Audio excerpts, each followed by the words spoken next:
Jadi kami mohon kepada Nada Mulis untuk bisa ke atas, Kak. Ke atas.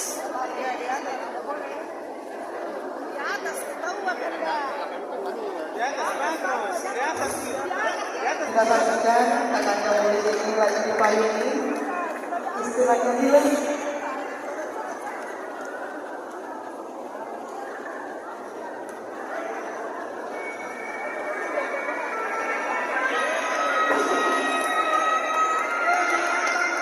Penyerahan sebuah rencah merupakan simbol hati diri, kesetiaan dan kebangsaan.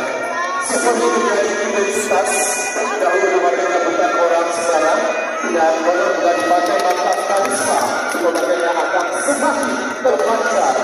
Namun, juga dilakukan sebagai identitas dalam